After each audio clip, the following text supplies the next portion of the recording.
Everyone, आप सभी को करंट एकेडमी में स्वागत करते हैं। स्टूडेंट्स, आज हम लोग करंट इलेक्ट्रिसिटी को फोड़ेंगे, जिसमें हमारा इस वीडियो का टॉपिक होगा ओम्स लॉ। और इस ओम्स लॉ के बारे में आप शायद क्लास 10th में पढ़े हैं, लेकिन यहाँ पे डिफरेंट होगा आपका पहले से। थोड़ा सा हम लोग डिटेल करेंगे, समझेंगे, और इसके अलावा हम लोग ये भी समझने की कोशिश करेंगे कि factor on which resistance depend करता है। और तीसरा इस टॉपिक हमारा होगा इलेक्ट्रिकल रेसिस्टिविटी, जहां पे हमारा इसका इलेक्ट्रिकल रेसिस्टिविटी का हम लोग यहाँ डेरिवेशंस भी देखेंगे और किन किन बात पर इलेक्ट्रिकल रेसिस्टिविटी डिपेंड करता है, ये भी एक बड़ा हमारा लिए इंपॉर्टेंट टॉपिक होगा। तो चलो हम लोग शुरू करते हैं। पहला कि ओम्स लॉ क्या कह रहा है। ओम्स लॉ से पहले हम लोग इस कंडक्टर को समझने की कोशिश करेंगे। यदि इस कंडक्टर को समझ पाए हैं तो ओम्स लॉ आसान हो जाएगा हमारा। देखो, हमने एक कंडक्टर कंसीडर करा और इस कंडक्टर के अंदर में फ्री इलेक्ट्रॉन से हमारा ई मैंने दिखाया। यदि इस कंडक्टर के अंदर में आप पोटेंशियल डिफरेंस भी अप्लाई करते हैं, तो जैसे ही पोटेंशियल डिफरेंस अप्लाई करेंगे, इस कंडक्टर से होकर करंट पास होना शुरू करेगा। और करंट का डायरेक्शन आपको पता होगा, positive terminal of the battery to negative terminal of the battery यहां इस सर्किट के अंदर में पास होना शुरू हुआ। और electron just opposite to the electric current के डायरेक्शन में होती है, तो इधर आएगी। अब यहां पे देखना है कि ये जो करंट यहां पे सप्लाई हो रहा होगा पोटेंशियल डिफरेंस अप्लाई करने के बाद, ये करंट कितना ज्यादा हमारा सप्लाई करेगा इस कंडक्टर के अंदर में, यदि हमारा वोल्टेज भी अप्लाई करेंगे। इसी का रिलेशन ओम्स ने दिया।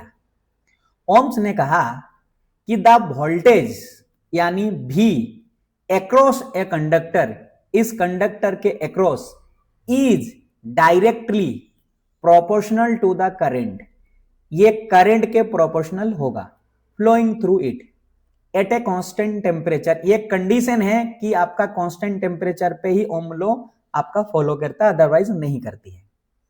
तो हमने यहां इस स्टेटमेंट से सीखा, इस लॉ से सीखा कि जितना ज्यादा आप करंट को पास कराओगे उतना ही जितना वोल्टेज पास कराओगे उतना ही इस कंडक्टर के अंदर में करंट फॉलो होगा।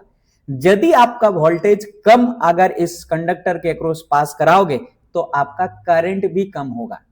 तो उनके अनुसार मैथमेटिकली हम लोग ये कह सकते हैं, क्या कह सकते हैं कि भी इज डायरेक्टली प्रोपोर्शनल टू आई, ये बात उन्होंने कहा। इसका मतलब यहां होता है इस मैथमेटिकल स्टेटमेंट से, जितना ज्यादा वोल्टेज को आप बढ़ाओगे उतना ज्यादा इस कंडक्टर से अगर करंट पास करेगा, जितना वोल्टेज को कम पास कराओगे इस कंडक्टर से अगर, उतना ही करंट भी कम पास करेगा। हम सब जानते हैं कभी किसी भी प्रोपोर्शनल को अगर रिमूव करना होता है ना, तो एक प्रोपोर्शनल कांस्टेंट का जरूरत होता है। तो हमारे पास यहां देखो भी हमारे इक्वल टू ये कांस्टेंट होगा हमारा आर, जहां हमने लिखा आई। तो यहां पे अगर आप देखोगे ना, हमारे पास जो आर है, वेर मैंने यहां लिख दे रहा हूं, वेर क्या है, आर इक्वल टू रेजिस्टेंस, यानी आर हमारा रेजिस्टेंस है यहां पे। ठीक है, रेजिस्टेंस उन्होंने लिया। ठीक है, रेजिस्टेंस। अब आप देखो, इसका मतलब आपके पास फॉर्मूला एक बन गया, V equal to I R, यही ओम्स लॉ है। V equal to I R, यही आपका ओम्स लॉ कहलाएगा। यही आपका ओम्स लॉ है, V equal to I R. अब थोड़ा सा हम यहां समझ लेते हैं कि ये जो आर है क्या एक्चुअली में, आर एक्चुअली रेजिस्टेंस है। तो what do mean by the resistance क्या है? देखो दोस्तों, रेजिस्टेंस क्या है, हम ऐसे कह सकते हैं कि आप जब इलेक्ट्रिक फील्ड यहां जनरेट हुआ E, जब आप पोटेंशियल अप्लाई करा V, जब भी किसी कंडक्टर के अंदर में आप पोटेंशियल अप्लाई करते हो तो वहां इलेक्ट्रिक फील्ड जनरेट होता, मैंने यहां कंसीडर करा E। और ये E क्या करता है, इस इलेक्ट्रॉन्स को इधर डायरेक्शन में, ये जो इलेक्ट्रॉन्स है इस डायरेक्शन में मूव करने के लिए उसको अपोज करता है। और जितना ज्यादा इलेक्ट्रिक फील्ड होगी उतना ज्यादा अपोजिशन होगा इस इलेक्ट्रॉन का इस डायरेक्शन में फ्लो होने से। और E डिपेंड करता है हमारा V पे, यानी V जिम्मेदार है कि इलेक्ट्रॉन्स पे कितना फ्लो होगा। यहां इस बात को समझ में आई होगी। आप देखो, ये जो इलेक्ट्रॉन को इस डायरेक्शन में जा रहा है और करंट इस डायरेक्शन में जा रहा है, जिसकी वजह से इलेक्ट्रिक फील्ड है, ये इलेक्ट्रिक फील्ड इसको अपोज कर रहा है, इसका मतलब करंट उसको अपोज कर रहा है। ये जो करंट को अपोज करने वाला जो हमारा कंडक्टर का ये प्रॉपर्टीज है, इसी प्रॉपर्टीज को हम रेजिस्टेंस बोलते हैं। यानी हम ऐसे कह सकते हैं the opposite of A electric current is called a resistance. अब ये अलग अलग कंडक्टर का अलग अलग ऑपोजिशन करने की क्षमता होगी, इसीलिए अलग अलग कंडक्टर का रेजिस्टेंस भी अलग अलग होगा। इसका मतलब ये कंडक्टर का जो रेजिस्टेंस एक प्रॉपर्टीज होता है आपका किसी कंडक्टर का। अब इसको बारे में थोड़ा सा एक समझते हैं हम कि यदि भाई मेरे यहां से आर निकाल लोगे, आप क्या करो यहां से आर निकालो। यदि यहां पे आर निकालते हैं तो आर इक्वल टू फॉर्मूला में V बाई आई होगा। इसका मतलब ये हुआ मेरे दोस्त, यदि वोल्टेज को आप बढ़ा रहे हो तो करंट भी बढ़ेगा इसका स्टेटमेंट के अकॉर्डिंग।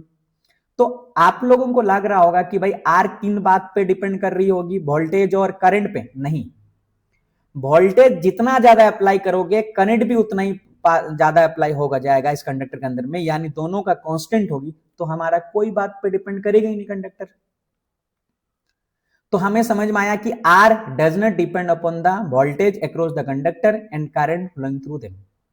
तो किस बात पे डिपेंड करेगा उस बात पे हम लोग आगे चर्चा करेंगे। उससे पहले इस फोटो का मेरा मीनिंग समझो कि रेजिस्टेंस का मतलब क्या है। देखो, ये हमारा करंट है और ये हमारा कंडक्टर है, और इस कंडक्टर के अंदर में जो voltage V equal to I R जा रहा है, ये वोल्टेज V है, तो I क्या हो जाएगा हमारा V बाई आर। दूसरा देखो ओम क्या कर रहा है, ओम का मतलब हमारे यहाँ पे रेजिस्टेंस। तो रेजिस्टेंस क्या कर रहा है, इसको देखो इस रस्सी से थोड़ा सा कंडक्टर को हमारा कम कर दिया, इसका मतलब ये स्मूथली फॉलो होने नहीं दे रहा। यानी रेजिस्टेंस का मतलब यही होता है कि किसी भी कंडक्टर के अंदर में करंट का स्मूथली नहीं फॉलो होना।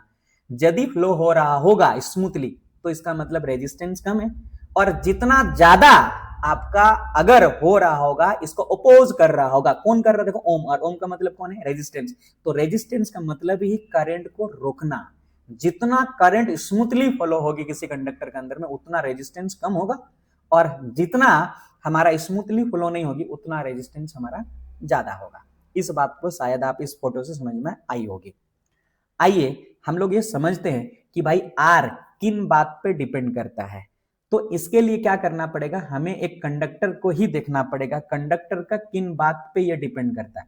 तो सबसे पहले हम लोगों ने क्या करा, एक कंडक्टर को ड्रॉ कर रहे हैं, और इस कंडक्टर को हम लोगों ने ये उसका क्रॉस सेक्शनल कंसिडर करा, और यहां से इधर भी एक क्रॉस सेक्शनल कंडक्टर को कंसिडर करा, और जिसका लेंथ हमने कंसिडर करा क्या, एल यहाँ पे इसका कंसिडर करा लेंथ।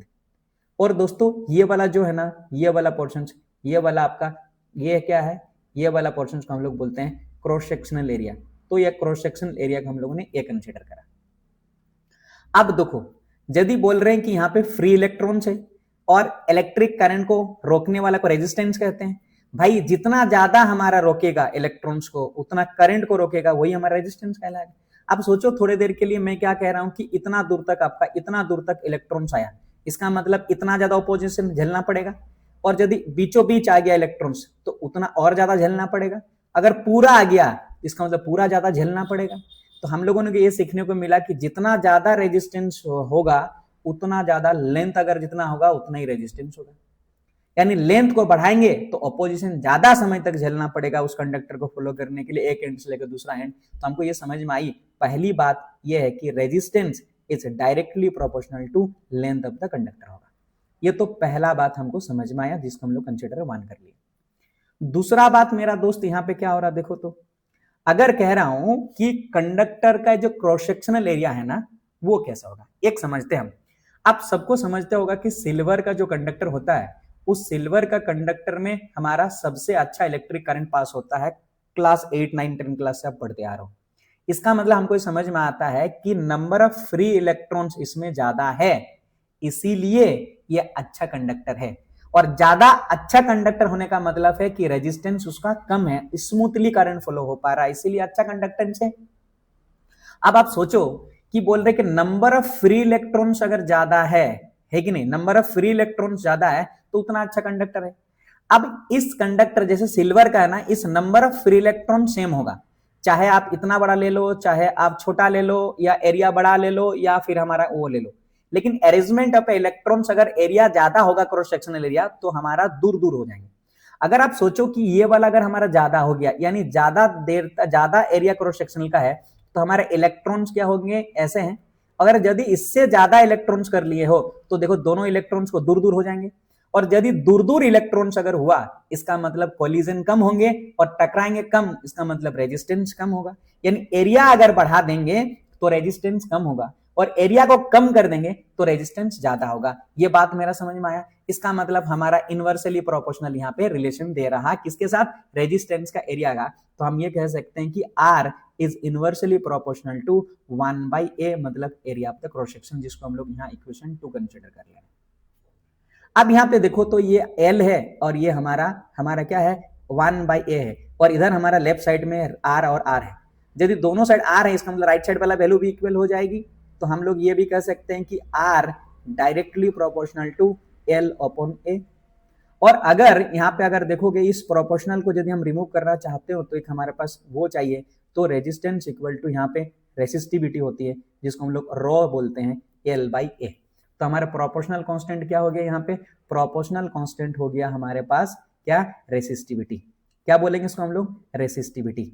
इसको क्या बोलते हैं, ये जो रॉ है ये हमारा है रेसिस्टिविटी, याद रखना रेसिस्टिविटी, इसको हम लोग बोलते हैं इलेक्ट्रिकल रेसिस्टिविटी। बात समझ आई होगी, बात क्लियर है, यहां तक कोई दिक्कत नहीं होना चाहिए मेरे ख्याल से। ये R इक्वल टू फॉर्मूला बन गया हमारा क्या, R इक्वल टू हमारे पास फॉर्मूला बन गया रो इंटू L/A, इसको हम लोग बोलते क्या है, रो। तो एक फॉर्मूला हमारा बन गया रो इंटू L/A का।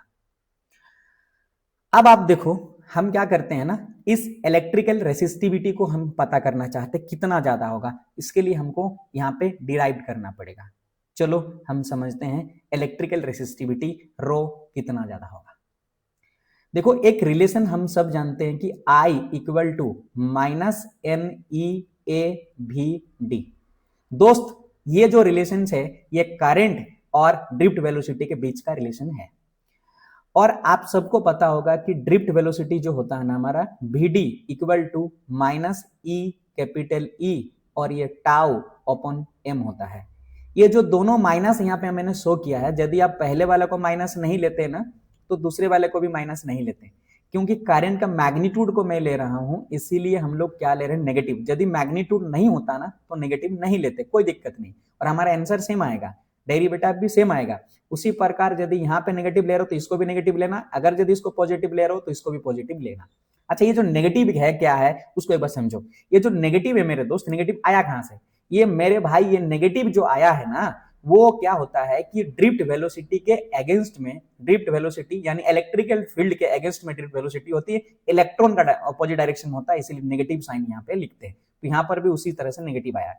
यदि इस VD को यहाँ पे रख दोगे आप, यहाँ पे इस VD के पास, तो क्या हो जाएगा करंट, देखो तो हमारे पास ये I, तो I इक्वल टू -NE और ये A, और इस VD के बदले -E और ये E बाई क्या लिख लेंगे M, और यहाँ हमारा क्या हो जाए, सॉरी यहाँ पे हमारा टाउ छूट गया और ये हो गया हमारे पास, एक मिनट, टाउ जो हमारा इधर साइड होगा, फिर से एक बार लिख देता हूं थोड़ा सा आपको ताकि गलत ना हो। ये हमारे क्या हो जाएगा -NE/A और इस VD के बदले में E और हमारे पास क्या हो गया टाउ बाई यहाँ पे M हो गया।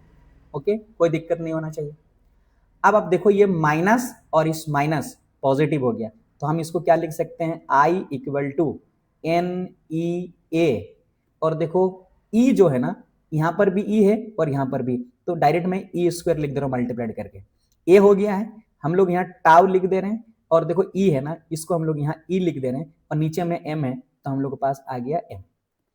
एक रिलेशन है E का, रिलेशन ये है कि E इक्वल टू मेरे भाई क्या होता है V/L। हम यहाँ पे E के जगह ना V/L लिख लेंगे, एक रिलेशन से E/V/L के बीच में। अगर इसको यहाँ इस्तेमाल करोगे तो I इक्वल टू हमारे पास बन जाएगा NE²A और ये टाउ बाई M, और यहाँ पे लिख सकते हैं E के बदले में V/L। अब आप थोड़ा सा सोचो कि मेरे पास जो है ना ये वाला V निकालना चाहते हैं, ऊपर में B है तो ये क्रॉस मल्टीप्लाइड कर देंगे, तो क्रॉस मल्टीप्लाइड कर देंगे तो I into M into L हो जाएगा, और ये जो वैल्यू है हमारा NE²A टाउ नीचे आ जाएगा V निकालने से, तो हम V equal to cross multiplied कर दिए तो M इंटू L, और यहाँ आ गया I, और इधर वाले जो आपके पास आ जाएंगे NE²A और ये हमारा टाउ। यहां तक क्लियर है। अब यहाँ पे थोड़ा सा मैं कॉन्सेप्ट लगाऊंगा, आपको ध्यान से समझना कॉन्सेप्ट को। देखो ओम लॉ से हम ये पता करते हैं कि V इक्वल टू क्या होता है मेरे भाई, I इंटू आर। अगर लेफ्ट साइड और राइट साइड को, इन दोनों इक्वेशन को आप अगर कंपेयर करेंगे तो क्या पाएंगे, देखो यहाँ पे आप पाओगे इधर राइट साइड में I है तो राइट साइड में यहाँ I है, लेफ्ट साइड में भी है, लेफ्ट साइड में भी है, और ये दोनों इक्वल है, तो हम ये कह सकते हैं R का वैल्यू क्या हो जाएगा, ये वाला पूरे वैल्यू R का हो जाएगा, ये वाला वैल्यू। तो हम लोग क्या लिख सकते हैं दोस्त मेरा यहाँ R, तो R इक्वल टू हम लिख लेंगे क्या, M इंटू L, और क्या हो जाएगा हमारे पास NE स्क्वायर और हमारा A और इंटू टाउ। यदि थोड़ा सा मैं मॉडिफाई करके लिखता हूं इसको तो मुझे मिलेगा M और बाई लिख सकता हूं NE स्क्वायर और यहाँ टाउ, और ऊपर में जो L है इधर लिख देता हूं, नीचे है A। अब आप पता करो तो रेजिस्टेंस का हम लोगों ने अभी फॉर्मूला पढ़ा है, रेजिस्टेंस इक्वल टू हम ये लिखें कि resistivity into L by A। यदि इन दोनों अभी को अगर कंपेयरिंग करते हैं तो आप क्या पाओगे, देखो यदि ये L by A left side में है, सॉरी राइट साइड में, L by A right side में है और यहाँ लेफ्ट साइड में आर आर है, इसका मतलब रेसिस्टिविटी का वैल्यू क्या हो गया, तो रेसिस्टिविटी वैल्यू हो जाएगा आपका क्या, M बाई क्या कहेंगे NE स्क्वायर और ये बोला टाउ। तो हमारा जो फॉर्मूला निकल कर आया resistivity equal to M by N square tau. ये बात को आप ध्यान से समझने वाली बात है, ठीक है। अब ये हम थोड़ा सा यहाँ कलरफुल कर देते हैं ताकि आपका आंख यहाँ जले जाए और इस वैल्यू को आप थोड़ा सा यहाँ पे जान लेना। अब इससे लेकर 3 इंपॉर्टेंट बात मैं यहाँ से, इंपॉर्टेंट बात जिसको कह रहा हूँ, क्या कह रहा हूँ मैं इसको, इंपॉर्टेंट बात है, और इंपॉर्टेंट बात को आप गौर करके रखने वाली बात है, एग्जाम ओरिएंटेड होते हैं इंपॉर्टेंट। तो ये हम इंपॉर्टेंट बात इन पे क्या क्या लिख रहे हैं इसको समझना। देखो अगर मैं बोलूं नंबर ऑफ फ्री इलेक्ट्रॉन्स अगर ज्यादा है इसका मतलब रेसिस्टिविटी कम होगी। पहला बात ये कह रहे हैं कि नंबर ऑफ फ्री इलेक्ट्रॉन्स मेरे दोस्त अगर ज्यादा होगा तो रेसिस्टिविटी क्या हो जाएगी, कम हो जाएगी, और जितना ज्यादा रेसिस्टिविटी कम होगा उतना ही रेजिस्टेंस कम होगा, क्योंकि डायरेक्टली प्रोपोर्शनल रेजिस्टेंस और उनके बीच का होता है। अब ये दूसरा पॉइंट मैं जो बात कर रहा हूं ध्यान से सुनो, क्योंकि यहाँ M तो कांस्टेंट है और E चार्ज होता है एक इलेक्ट्रॉन, तो ये भी कांस्टेंट है, तो टाउ पे डिपेंड करता है। टाउ क्या होता है पता है, टाउ नंबर पे जो इलेक्ट्रॉन्स होते हैं फ्री इलेक्ट्रॉन, जो कोलिजन होता है, इस कोलिजन के एवरेज टाइम होता है। इसका मतलब है यदि मेरे दोस्त टेम्परेचर को यदि बढ़ा देंगे बताओ तो नंबर ऑफ कोलिजन पहले जो हो रही थी अब कम समय में होगी। कम समय का होने का मतलब टाउ का वैल्यू बढ़ जाना, सॉरी कम समय का होने का मतलब है टाउ का वैल्यू कम हो जाना। यदि टाउ का वैल्यू कम हो जाएगा तो रेसिस्टिविटी क्या हो जाएगा, बढ़ जाएगा, तो हमारा यहाँ पे जो रेसिस्टिविटी होगा वो इंक्रीज कर जाएगा, तो हमारे पास रेजिस्टेंस भी इंक्रीज कर जाएगा। ये 2 इंपॉर्टेंट बात आपको पूरे एकदम ध्यान से याद रखना चाहिए। ये दोनों बात, ये बहुत इंपॉर्टेंट बात है, ये स्टार मार्क कर लीजिए, और नोट बना रहे हैं तो इसको जरूर आप लिखें। उम्मीद करते हैं हमारा वीडियो आप तक बहुत अच्छी तरह से पहुंचा है, और मेरा एफर्ट को आपको सराहना के लिए हमारे चैनल के साथ बने रहें। इसके लिए हमारे चैनल को सब्सक्राइब करें, लाइक करें, और आपके दोस्त को भी भेजें यदि उनको भी ये वीडियो चाहिए। आपके दोस्त अगर पढ़ रहे हैं तो जरूर आप उनको भी भेजें, फायदा होगा।